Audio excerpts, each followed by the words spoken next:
Upon the arrival of the fire department, the entire left side of the structure was engulfed in flames.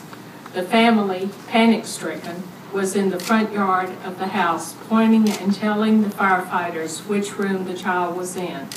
A ladder was placed in the window, and without hesitation, engine companies 8 and 2 entered the structure.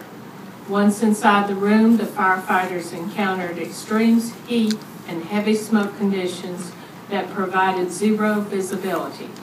Firefighter Petrea of Engine Company 2 started a right-hand search of the room, while Lieutenant Rigdon of Engine Company 8 started a left-hand search.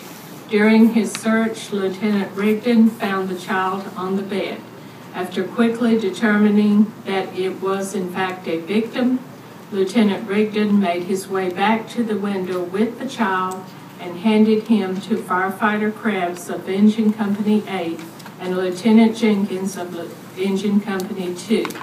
It was discovered upon rescuing the victim that he had no pulse and no respirations.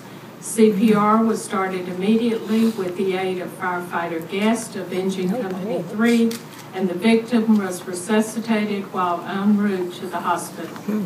The actions described herein are indicative of the level of character, training, and experience which these firefighters possess, and are indicative of the caliber of personnel employed by the Augusta Fire Department. The toddler organs have been donated so that the work that these firefighters have done can be used to help another citizen. And so this is just an example of the type of employees that we have on the fire department. Of our whole emergency service system. They got the child into the ambulance along with the EMTs from the Gold Cross Ambulance Service. They worked CPR all the way to the hospital to sustain life as long as they could.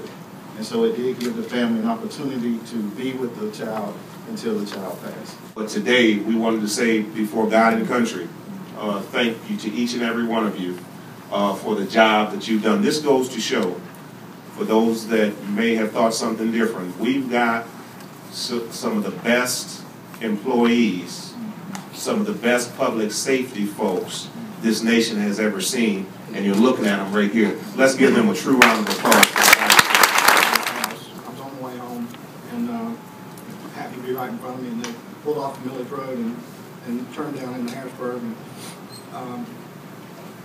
I watched these guys and this lady, and they did their job.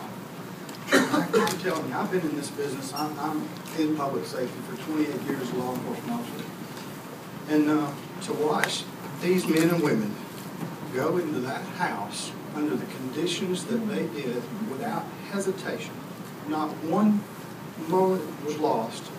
One of the most inspiring things I've ever seen in my life. And to watch them bring that lifeless child out of that house. And that young lady take that child to that ambulance and hold it in her arms and get in there and breathe and give compressions to that child. It's one of the most touching things I've ever seen. I can't tell you how good a job these people did. They never lost a moment. They never thought a moment of not doing what they have been trained to do.